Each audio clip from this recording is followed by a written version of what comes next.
شروع اللہ کا نام لے کر جو بڑا مہربان نہایت رحم والا ہے۔ الف لام را، یہ کتاب روشن کی آیتیں ہیں۔ ہم نے اس قرآن کو عربی میں نازل کیا ہے تاکہ تم لوگ سمجھ سکو۔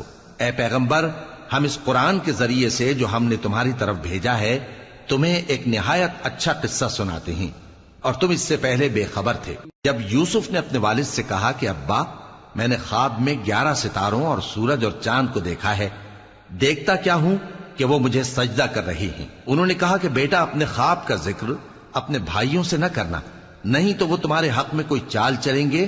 کچھ شک نہیں کہ شیطان انسان کا کھلا دشمن ہے، اور اسی طرح اللہ تمہیں برگزیدہ و ممتاز کرے گا اور خواب کی باتوں کی تعبیر کا علم سکھائے گا، اور جس طرح اس نے اپنی نعمت پہلے تمہارے دادا پر دادا ابراہیم اور اسحاق پر پوری کی تھی، اسی طرح تم پر اور اولاد یعقوب پر پوری کرے گا۔ بے شک تمہارا پروردگار سب کچھ جاننے والا ہے، حکمت والا ہے۔ ہاں، یوسف اور ان کے بھائیوں کے قصے میں پوچھنے والوں کے لیے بہت سی نشانیاں ہیں۔ جب انہوں نے آپس میں تذکرہ کیا کہ یوسف اور اس کا بھائی ابا کو ہم سے زیادہ پیارے ہیں، حالانکہ ہم جماعت کی جماعت ہیں، کچھ شک نہیں کہ ابا کھلی غلطی پر ہیں۔ یوسف کو یا تو جان سے مار ڈالو یا کسی ملک میں پھینک آؤ، پھر ابا کی توجہ صرف تمہاری طرف ہو جائے گی، اور اس کے بعد تم نیک لوگوں میں ہو جاؤ گے۔ ان میں سے ایک کہنے والے نے کہا کہ یوسف کو جان سے نہ مارو، کسی اندھے کنویں میں ڈال دو کہ کوئی راہگیر اسے نکال کر کسی دوسرے ملک میں لے جائے گا۔ اگر تم کو کرنا ہی ہے تو یوں کرو۔ یہ مشورہ کر کے وہ اپنے والد سے کہنے لگے کہ ابا جان، کیا سبب ہے کہ آپ یوسف کے بارے میں ہمارا اعتبار نہیں کرتے؟ حالانکہ ہم اس کے خیر خواہ ہیں، کل اسے ہمارے ساتھ بھیج دیجئے کہ خوب میوے کھائے اور کھیلے کودے، ہم اس کے نگہبان ہیں۔ انہوں نے کہا کہ یہ امر مجھے غمناک کیے دیتا ہے کہ تم اسے لے جاؤ، یعنی وہ مجھ سے جدا ہو جائے، اور مجھے یہ بھی خوف ہے کہ تم کھیل میں اس سے غافل ہو جاؤ اور اسے بھیڑیا کھا جائے۔ وہ کہنے لگے کہ اگر ہماری موجودگی میں کہ ہم ایک طاقتور جماعت ہیں اسے بھیڑیا کھا گیا تو ہم بڑے نقصان میں پڑ گئے۔ غرض جب وہ اس کو لے گئے اور اس بات پر اتفاق کر لیا کہ اس کو اندھے کنویں میں ڈال دیں، اور ہم نے یوسف کی طرف وحی بھیجی کہ ایک وقت ایسا آئے گا کہ تم انہیں ان کے اس سلوک سے آگاہ کرو گے، اور ان کو اس وحی کی کچھ خبر نہ ہوگی۔ اور یہ حرکت کر کے وہ رات کے وقت باپ کے پاس روتے ہوئے آئے، کہنے لگے کہ ابا جان، ہم تو دوڑنے اور ایک دوسرے سے آگے نکلنے میں مصروف ہو گئے اور یوسف کو اپنے اسباب کے پاس چھوڑ گئے تو اسے بھیڑیا کھا گیا، اور آپ ہماری بات کو گو ہم سچ ہی کہتے ہیں باور نہیں کریں گے۔ اور ان کے کرتے پر جھوٹ موٹ کا لہو بھی لگا لائے۔ یعقوب نے کہا کہ یوں نہیں ہے، بلکہ تم اپنے دل سے یہ بات بنا لائے ہو۔ اچھا، صبر کہ وہی خوب ہے، اور جو تم بیان کرتے ہو اس کے بارے میں اللہ ہی سے مدد چاہیے۔ اور اب اللہ کی شان دیکھو کہ اس کنویں کے قریب ایک قافلہ آوارد ہوا اور انہوں نے پانی کے لیے اپنا سقا بھیجا، تو اس نے کنویں میں ڈول لٹکایا، یوسف اس سے لٹک گئے۔ وہ بولا، زہے قسمت، یہ تو ایک لڑکا ہے، اور اس کو قیمتی سرمایہ سمجھ کر چھپا لیا۔ اور جو کچھ وہ کرتے تھے اللہ کو خوب معلوم تھا، اور انہوں نے اس کو تھوڑی سی قیمت یعنی معدود چند درہموں پر بیچ ڈالا، اور وہ اس سے بیزار ہو رہے تھے۔ اور مصر میں جس شخص نے اس کو خریدا، اس نے اپنی بیوی سے جس کا نام زلیخا تھا کہا کہ اس کو عزت و اکرام سے رکھو، عجب نہیں کہ یہ ہمیں فائدہ دے یا ہم اسے بیٹا بنا لیں۔ اس طرح ہم نے یوسف کو سرزمین مصر میں جگہ دی، اور غرض یہ تھی کہ ہم ان کو خواب کی باتوں کی تعبیر سکھائیں، اور اللہ اپنے کام پر غالب ہے لیکن اکثر لوگ نہیں جانتے۔ اور جب وہ اپنی جوانی کو پہنچے تو ہم نے ان کو دانائی اور علم عطا کیا، اور نیکوکاروں کو ہم اسی طرح بدلہ دیا کرتے ہیں۔ اور جس عورت کے گھر میں وہ رہتے تھے اس نے ان کو اپنی طرف مائل کرنا چاہا، اور دروازے بند کر کے کہنے لگی، یوسف جلدی آؤ۔ انہوں نے کہا کہ اللہ پناہ میں رکھے، وہ یعنی تمہارے میاں تو میرے آقا ہیں، انہوں نے مجھے اچھی طرح سے رکھا ہے، میں ایسا ظلم نہیں کر سکتا، بے شک ظالم لوگ فلاح نہیں پائیں گے۔ اور اس عورت نے ان کا قصد کیا اور انہوں نے اس کا قصد کیا۔ اگر وہ اپنے پروردگار کی نشانی نہ دیکھتے تو جو ہوتا سو ہوتا۔ یوں اس لیے کیا گیا کہ ہم ان سے برائی اور بے حیائی کو روک دیں، بے شک وہ ہمارے چنے ہوئے بندوں میں سے تھے۔ اور دونوں دروازے کی طرف بھاگے، آگے یوسف پیچھے زلیخا۔ اور عورت نے ان کا کرتا پیچھے سے پکڑ کر جو کھینچا تو پھاڑ ڈالا، اور دونوں کو دروازے کے پاس عورت کا خاوند مل گیا۔ تو عورت بولی کہ جو شخص تمہاری بیوی کے ساتھ برا ارادہ کرے اس کی اس کے سوا کیا سزا ہے کہ یا تو قید کیا جائے یا اسے دکھ کا عذاب دیا جائے۔ یوسف نے کہا اسی نے مجھ کو اپنی طرف مائل کرنا چاہا تھا، اور اس کے خاندان میں سے ایک گواہ نے گواہی دی کہ اگر اس کا کرتا آگے سے پھٹا ہو تو یہ سچی اور یوسف جھوٹا ہے، اور اگر کرتا پیچھے سے پھٹا ہو تو یہ جھوٹی اور وہ سچا ہے۔ سو جب اس کا کرتا دیکھا تو پیچھے سے پھٹا تھا، تب اس نے زلیخا سے کہا کہ یہ تمہارا ہی فریب ہے، اور کچھ شک نہیں کہ تم عورتوں کے فریب بڑے بھاری ہوتے ہیں۔ یوسف اس بات کا خیال نہ کر، اور زلیخا تو اپنے گناہ کی بخشش مانگ، بے شک خطا تیری ہی ہے۔ اور شہر میں عورتیں گفتگویں کرنے لگیں کہ عزیز کی بیوی اپنے غلام کو اپنی طرف مائل کرنا چاہتی ہے، اور اس کی محبت اس کے دل میں گھر کر گئی ہے، ہم دیکھتی ہیں کہ وہ کھلی گمراہی میں ہے۔ پھر جب زلیخا نے ان عورتوں کی گفتگو جو حقیقت میں دیدار یوسف کے لیے ایک چال تھی سنی، تو ان کے پاس دعوت کا پیغام بھیجا اور ان کے لیے ایک محفل مرتب کی، اور پھل تراشنے کے لیے ہر ایک کو ایک ایک چھری دی، اور یوسف سے کہا کہ ان کے سامنے آؤ۔ جب عورتوں نے ان کو دیکھا تو ان کا روب حسن ان پر ایسا چھا گیا کہ پھل تراشتے تراشتے اپنے ہاتھ کاٹ لیے، اور بے ساختہ بول اٹھی کہ اللہ پاک ہے، یہ آدمی نہیں، یہ تو کوئی بزرگ فرشتہ ہے۔ زلیخا نے کہا تو یہ وہی ہے جس کے بارے میں تم مجھے تانے دیتی تھیں، اور بے شک میں نے اس کو اپنی طرف مائل کرنا چاہا مگر یہ بچا رہا، اور اگر یہ وہ کام نہ کرے گا جو میں اسے کہتی ہوں تو قید کر دیا جائے گا اور ذلیل ہوگا۔ یوسف نے دعا کی کہ پروردگار جس کام کی طرف یہ مجھے بلاتی ہیں اس کی نسبت مجھے قید پسند ہے، اور اگر تو مجھ سے ان کے فریب کو نہ ہٹائے گا تو میں ان کی طرف مائل ہو جاؤں گا اور نادانوں میں سے ہو جاؤں گا۔ پس ان کے رب نے ان کی دعا قبول کر لی اور ان سے عورتوں کا داؤں ٹال دیا، بے شک وہی تو سننے والا ہے، جاننے والا ہے۔ پھر باوجود اس کے کہ وہ لوگ ان کی بے گناہی کے نشان دیکھ چکے تھے، ان کی رائے یہی ٹھہری کہ کچھ عرصے کے لیے ان کو قید ہی کر دیں، اور ان کے ساتھ دو اور جوان بھی داخل زندہ ہوئے۔ ایک نے ان میں سے کہا کہ میں نے خواب دیکھا ہے، دیکھتا کیا ہوں کہ شراب کے لیے انگور نچوڑ رہا ہوں۔ دوسرے نے کہا کہ میں نے بھی خواب دیکھا ہے، میں یہ دیکھتا ہوں کہ اپنے سر پر روٹیاں اٹھائے ہوئے ہوں اور پرندے ان میں سے کھا رہے ہیں، تو ہمیں ان کی تعبیر بتا دیجئے کہ ہم تمہیں نیکوکار دیکھتے ہیں۔ یوسف نے کہا کہ جو کھانا تم کو ملنے والا ہے وہ آنے نہیں پائے گا کہ میں اس سے پہلے تم کو اس کی تعبیر بتا دوں گا۔ یہ ان باتوں میں سے ہے جو میرے پروردگار نے مجھے سکھائی ہیں۔ جو لوگ اللہ پر ایمان نہیں لاتے اور آخرت کا انکار کرتے ہیں، میں نے ان کا مذہب چھوڑ دیا ہے، اور میں اپنے باپ دادا ابراہیم اور اسحاق اور یعقوب کے مذہب پر چلتا ہوں۔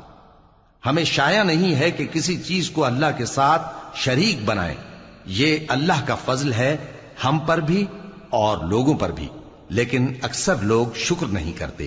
اے میرے قید خانے کے رفیقو، بھلا کئی جدا جدا آقا اچھے یا اللہ جو اکیلا ہے سب پر غالب ہے؟ جن چیزوں کی تم اللہ کے سوا پرستش کرتے ہو وہ صرف نام ہی نام ہیں جو تم نے اور تمہارے باپ دادا نے رکھ لیے ہیں، اللہ نے ان کی کوئی سند نازل نہیں کی۔ سن رکھو کہ اللہ کے سوا کسی کی حکومت نہیں ہے، اس نے ارشاد فرمایا ہے کہ اس کے سوا کسی کی عبادت نہ کرو، یہی سیدھا دین ہے، لیکن اکثر لوگ نہیں جانتے۔ اے میرے قید خانے کے رفیقو، تم میں سے ایک جو پہلا خواب بیان کرنے والا ہے وہ تو اپنے آقا کو شراب پلایا کرے گا، اور جو دوسرا ہے وہ سولی دیا جائے گا، اور پرندے اس کا سر نوچ کھائیں گے۔ جو بات تم مجھ سے پوچھتے تھے وہ فیصل ہو چکی ہے، اور ان دونوں میں سے جس کی نسبت یوسف نے خیال کیا کہ وہ رہائی پا جائے گا، اس سے کہا کہ اپنے آقا سے میرا ذکر بھی کر دینا۔ پھر شیطان نے اسے ان کا اپنے آقا سے ذکر کرنا بھلا دیا، اور یوسف کئی برس قید خانے ہی میں رہے۔ اور بادشاہ نے کہا کہ میں نے خواب دیکھا ہے، دیکھتا کیا ہوں کہ 7 موٹی گائیں ہیں جن کو 7 دبلی گائیں کھا رہی ہیں، اور 7 خوشے سبز ہیں اور 7 خشک۔ اے درباریو، اگر تم خوابوں کی تعبیر دے سکتے ہو تو مجھے میرے خواب کی تعبیر بتاؤ۔ انہوں نے کہا یہ خواب تو پریشان خیالی سے ہیں، اور ہمیں ایسے خوابوں کی تعبیر نہیں آتی۔ اور وہ شخص جو دونوں قیدیوں میں سے رہائی پا گیا تھا اور جسے مدت کے بعد وہ بات یاد آ گئی، بول اٹھا کہ میں آپ کو اس کی تعبیر لا بتاتا ہوں، مجھے قید خانے جانے کی اجازت دیجیے۔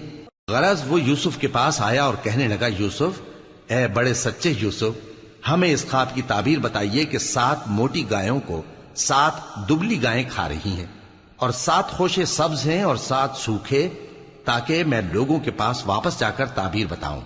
عجب نہیں کہ وہ تمہاری قدر جانے۔ انہوں نے کہا کہ تم لوگ 7 سال متواتر کھیتی کرتے رہو گے، تو جو غلہ کاٹو تو تھوڑے سے غلے کے سوا جو کھانے میں آئے باقی کو خوشوں میں ہی رہنے دینا۔ پھر اس کے بعد خشک سالی کے 7 سخت سال آئیں گے کہ جو غلہ تم نے جمع کر رکھا ہوگا وہ سب کو کھا جائیں گے، صرف وہی تھوڑا سا رہ جائے گا جو تم احتیاط سے رکھ چھوڑو گے۔ پھر اس کے بعد ایک ایسا سال آئے گا کہ خوب مے برسے گا اور لوگ اس میں رس نچوڑیں گے۔ اور یہ تعبیر سن کر بادشاہ نے حکم دیا کہ یوسف کو میرے پاس لے آؤ۔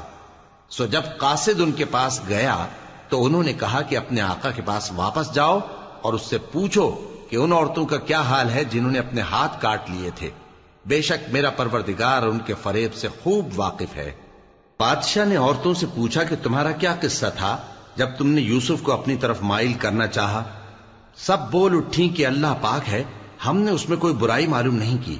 عزیز کی بیوی نے کہا، اب سچی بات تو ظاہر ہو ہی گئی ہے، اصل یہ ہے کہ میں نے اس کو اپنی طرف مائل کرنا چاہا تھا اور وہ بے شک سچا ہے۔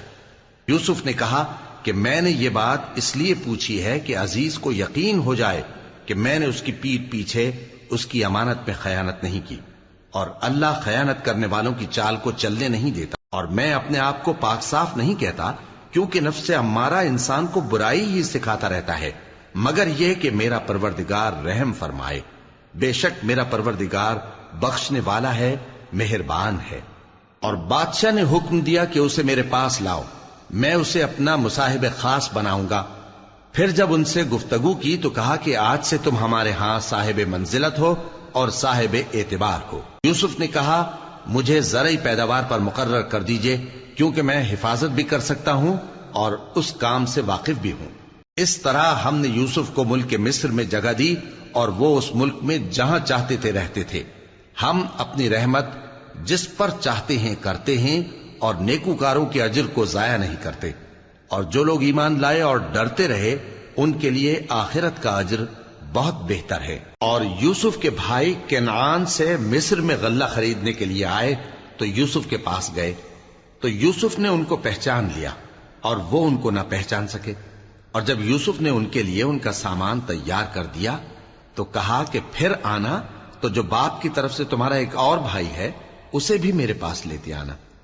کیا تم نہیں دیکھتے کہ میں ناب بھی پوری پوری دیتا ہوں اور مہمانداری بھی خوب کرتا ہوں؟ اب اگر تم اسے میرے پاس نہ لاؤ گے تو نہ تمہیں میرے ہاں سے غلہ ملے گا اور نہ تم میرے پاس ہی آ سکو گے۔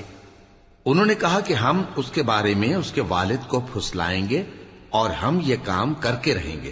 اور یوسف نے اپنے خدام سے کہا کہ ان کا سرمایہ یعنی غلے کی قیمت ان کے سامان میں رکھ دو۔ عجب نہیں کہ جب یہ اپنے اہل و عیال میں جائیں تو اسے پہچان لیں، اور عجب نہیں کہ یہ پھر یہاں آئے۔ بس جب وہ اپنے والد کے پاس واپس گئے تو کہنے لگے کہ ابا، ہمارے لیے غلے کی بندش کر دی گئی ہے، تو ہمارے ساتھ ہمارے بھائی کو بھیج دیجئے تاکہ ہم پھر غلہ لائیں اور ہم اس کے نگہبان ہیں۔ یعقوب نے کہا کہ میں اس کے بارے میں تمہارا اعتبار نہیں کرتا، مگر ویسا ہی جیسا پہلے اس کے بھائی کے بارے میں کیا تھا، سو اللہ ہی بہتر نگہبان ہے اور وہ سب سے زیادہ رحم کرنے والا ہے۔ اور جب انہوں نے اپنا اسباب کھولا تو دیکھا کہ ان کا سرمایہ واپس کر دیا گیا ہے۔ کہنے لگے، ابا ہمیں اور کیا چاہیے؟ دیکھیے یہ ہماری پونجی بھی ہمیں واپس کر دی گئی ہے، اور ہم اپنے اہل و عیال کے لیے پھر غلہ لائیں گے اور اپنے بھائی کی نگہبانی کریں گے، اور ایک بار شتر زیادہ لائیں گے کہ یہ غلہ جو ہم لائے ہیں تھوڑا ہے۔ یعقوب نے کہا کہ جب تک تم اللہ کا عہد نہ دو کہ اس کو میرے پاس صحیح و سالم لے آؤ گے، میں اسے ہرگز تمہارے ساتھ نہیں بھیجنے کا، مگر یہ کہ تم گھیر لیے جاؤ یعنی بے بس ہو جاؤ تو مجبوری ہے۔ پس جب انہوں نے والد کو اپنا قول دیا تو یعقوب نے کہا کہ جو قول و قرار ہم کر رہے ہیں اس کا اللہ ضامن ہے، اور فرمایا کہ اے میرے بیٹو، ایک ہی دروازے سے داخل نہ ہونا بلکہ جدا جدا دروازوں سے داخل ہونا، اور میں اللہ کی تقدیر کو تو تم سے روک نہیں سکتا. بے شک حکم اللہ ہی کا ہے، میں اسی پر بھروسہ رکھتا ہوں، اور اہل توکل کو اسی پر بھروسہ رکھنا چاہیے. اور جب وہ ان مقامات سے داخل ہوئے جہاں جہاں سے داخل ہونے کے لیے ان کے والد نے ان سے کہا تھا، تو وہ تدبیر اللہ کے حکم کو ذرا بھی ٹال نہیں سکتی تھی. ہاں، وہ یعقوب کے دل کی خواہش تھی جو انہوں نے پوری کی تھی، اور بے شک وہ صاحب علم تھے، کیونکہ ہم نے ان کو علم سکھایا تھا، لیکن اکثر لوگ نہیں جانتے. اور جب وہ لوگ یوسف کے پاس پہنچے تو یوسف نے اپنے حقیقی بھائی کو اپنے پاس جگہ دی اور کہا کہ میں تمہارا بھائی ہوں، تو جو سلوک یہ ہمارے ساتھ کرتے رہے ہیں اس پر افسوس نہ کرنا. پھر جب ان کا اسباب تیار کر دیا تو اپنے بھائی کے تھیلے میں آپ خورا رکھ دیا. پھر جب وہ آبادی سے باہر نکل گئے تو ایک پکارنے والے نے آواز دی کہ قافلے والو، تم تو چور ہو. وہ ان کی طرف متوجہ ہو کر کہنے لگے کہ تمہاری کیا چیز کھوئی گئی ہے؟ وہ بولے کہ بادشاہ کا کٹورا کھویا گیا ہے، اور جو شخص اس کو لے کے آئے اس کے لیے ایک بار شتر انعام، اور میں اس کا ضامن ہوں. وہ کہنے لگے کہ اللہ کی قسم، تم کو معلوم ہے کہ ہم اس ملک میں اس لیے نہیں آئے کہ خرابی کریں، اور نہ ہم چوری کیا کرتے ہیں. وہ بولے کہ اگر تم جھوٹے نکلے یعنی چوری ثابت ہوئی تو اس کی سزا کیا؟ انہوں نے کہا کہ اس کی سزا یہ کہ جس کے تھیلے میں وہ دستیاب ہو وہی اس کا بدل قرار دیا جائے. ہم ظالموں کو یہی سزا دیا کرتی ہیں. پھر یوسف نے اپنے بھائی کے تھیلے سے پہلے ان کے تھیلوں کو دیکھنا شروع کیا، پھر اپنے بھائی کے تھیلے میں سے اس کو نکال لیا. اس طرح ہم نے یوسف کے لیے تدبیر کی، ورنہ بادشاہ کے قانون کے مطابق وہ اپنے بھائی کو لے نہیں سکتے تھے مگر یہ کہ اللہ چاہے. ہم جس کے چاہتے ہیں درجے بلند کرتے ہیں، اور ہر علم والے سے بڑھ کر ایک بڑا علم والا ہے. برادران یوسف نے کہا کہ اگر اس نے چوری کی ہو تو کچھ عجب نہیں کہ اس کے ایک بھائی نے بھی پہلے چوری کی تھی، مگر یوسف نے اس بات کو اپنے دل میں مخفی رکھا اور ان پر ظاہر نہ ہونے دیا. یعنی زیر لب کہا کہ تم بڑے برے ہو، اور جو تم بیان کرتے ہو اللہ اسے خوب جانتا ہے. وہ کہنے لگے کہ اے عزیز، اس کے والد بہت بوڑھے ہیں اور اس سے بہت محبت رکھتے ہیں، تو اس کو چھوڑ دیجئے اور اس کی جگہ ہم میں سے کسی کو رکھ لیجئے.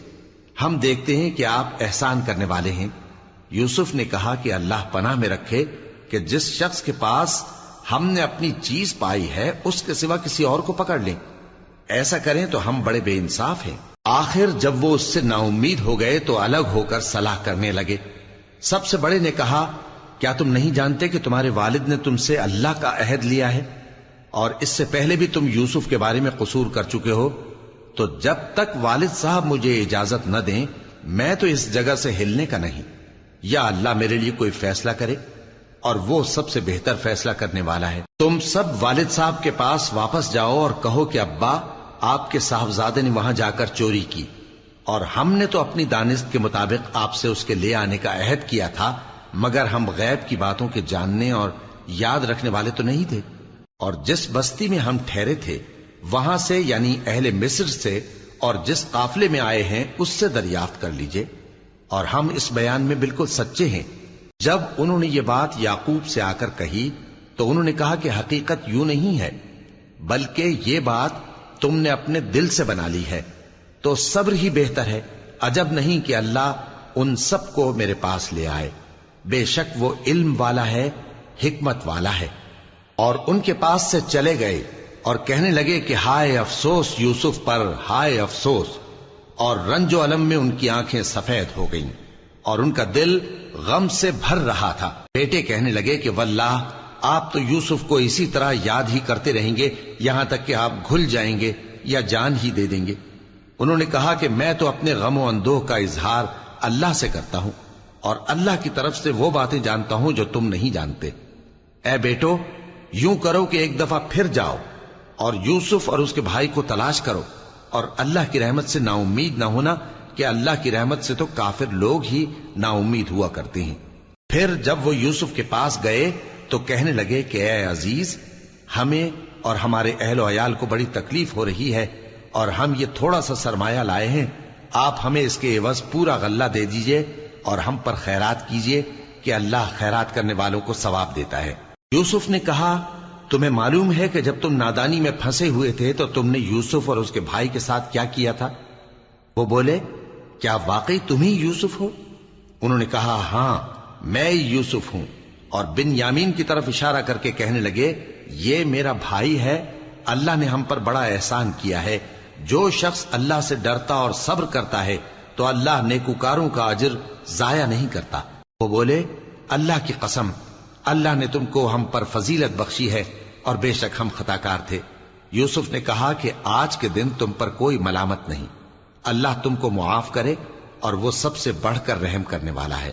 یہ میرا کرتا لے جاؤ، پھر اسے والد صاحب کے منہ پر ڈال دینا تو وہ بینا ہو جائیں گے، اور اپنے تمام اہل و عیال کو میرے پاس لے آؤ۔ اور جب قافلہ مصر سے روانہ ہوا تو ان کے والد کہنے لگے کہ اگر مجھ کو یہ نہ کہو کہ بوڑھا بہک گیا ہے تو مجھے تو یوسف کی بو آ رہی ہے۔ وہ بولے کہ واللہ آپ اسی قدیم غلطی میں مبتلا ہیں۔ مگر جب خوشخبری دینے والا آپ پہنچا تو اس نے کرتا ان کے منہ پر ڈال دیا، سو وہ بینا ہو گئے اور بیٹوں سے کہنے لگے کیا میں نے تم سے نہیں کہا تھا کہ میں اللہ کی طرف سے وہ باتیں جانتا ہوں جو تم نہیں جانتے؟ بیٹوں نے کہا کہ ابا ہمارے لیے ہمارے گناہ کی مغفرت مانگیے، بے شک ہم خطاکار تھے۔ فرمایا میں اپنے پروردگار سے تمہارے لیے بخشش مانگوں گا، بے شک وہ بخشنے والا ہے، مہربان ہے۔ پھر جب یہ سب لوگ یوسف کے پاس پہنچے تو انہوں نے اپنے والدین کو اپنے پاس جگہ دی اور کہا مصر میں داخل ہو جائیے، اللہ نے چاہا تو امن و امان سے رہیے گا۔ اور اپنے والدین کو تخت پر بٹھایا اور سب ان کے آگے سجدے میں گر پڑے۔ اور اس وقت یوسف نے کہا ابا جان یہ میرے اس خواب کی تعبیر ہے جو میں نے پہلے بچپن میں دیکھا تھا، میرے پروردگار نے اسے سچ کر دیا اور اس نے مجھ پر بہت سے احسان کیے ہیں کہ مجھ کو قید خانے سے نکالا، اور اس کے بعد کہ شیطان نے مجھ میں اور میرے بھائیوں میں فساد ڈال دیا تھا آپ کو گاؤں سے یہاں لایا۔ بے شک میرا پروردگار جو چاہتا ہے تدبیر سے کرتا ہے، وہ علم والا ہے، حکمت والا ہے۔ جب یہ سب باتیں ہو لیں تو یوسف نے اللہ سے دعا کی کہ اے میرے پروردگار تو نے مجھ کو حکومت سے نوازا اور خوابوں کی تعبیر کا علم بخشا۔ اے آسمانوں اور زمین کے پیدا کرنے والے، تو ہی دنیا اور آخرت میں میرا کارساز ہے، تو مجھے دنیا سے اپنی اطاعت کی حالت میں اٹھائیو اور آخرت میں اپنے نیک بندوں میں داخل کیجو۔ اے پیغمبر یہ اخبار غیب میں سے ہیں جو ہم تمہاری طرف بھیجتے ہیں۔ اور جب برادران یوسف نے اپنی بات پر اتفاق کیا تھا اور وہ فریب کر رہے تھے تو تم ان کے پاس تو نہ تھے، اور بہت سے آدمی گو تم کتنی خواہش کرو ایمان لانے والے نہیں ہیں، اور تم ان سے اس خیر خواہی کا کچھ صلہ بھی تو نہیں مانگتے۔ یہ قرآن اور کچھ نہیں تمام جہانوں کے لیے نصیحت ہے، اور آسمان و زمین میں بہت سی نشانیاں ہیں جن پر سے یہ گزرتے ہیں اور ان کو نظر انداز کر دیتے ہیں، اور یہ اکثر اللہ پر ایمان نہیں رکھتے مگر اس کے ساتھ شرک بھی کرتے ہیں۔ تو کیا یہ اس بات سے بے خوف ہیں کہ ان پر اللہ کا عذاب نازل ہو کر ان کو ڈھانپ لے یا ان پر ناگہاں قیامت آ جائے اور انہیں خبر بھی نہ ہو؟ کہہ دو میرا رستہ تو یہ ہے، میں اللہ کی طرف بلاتا ہوں سمجھ بوجھ کر، میں بھی لوگوں کو اللہ کی طرف بلاتا ہوں اور میرے پیرو بھی، اور اللہ پاک ہے اور میں شرک کرنے والوں میں سے نہیں ہوں۔ اور ہم نے تم سے پہلے بستیوں کے رہنے والوں میں سے مرد ہی بھیجے تھے جن کی طرف ہم وہی بھیجتے تھے۔ کیا ان لوگوں نے ملک میں سیر و سیاحت نہیں کی کہ دیکھ لیتے کہ جو لوگ ان سے پہلے تھے ان کا انجام کیا ہوا؟ اور متقیوں کے لیے آخرت کا گھر بہت اچھا ہے، کیا تم سمجھتے نہیں؟ یہاں تک کہ جب پیغمبر نا امید ہو گئے اور انہوں نے خیال کیا کہ اپنی نصرت کے بارے میں جو بات انہوں نے کہی تھی اس میں وہ سچے نہ نکلے، تو ان کے پاس ہماری مدد آ پہنچی، پھر جسے ہم نے چاہا بچا دیا، اور ہمارا عذاب اتر کر گناہگار لوگوں سے پھیرا نہیں کرتا۔ ان کے قصے میں عقل مندوں کے لیے عبرت ہے۔ یہ قرآن ایسی بات نہیں ہے جو اپنے دل سے بنائی گئی ہو، بلکہ جو کتابیں اس سے پہلے نازل ہوئی ہیں ان کی تصدیق کرنے والا ہے اور ہر چیز کی تفصیل کرنے والا، اور مومنوں کے لیے ہدایت اور رحمت ہے۔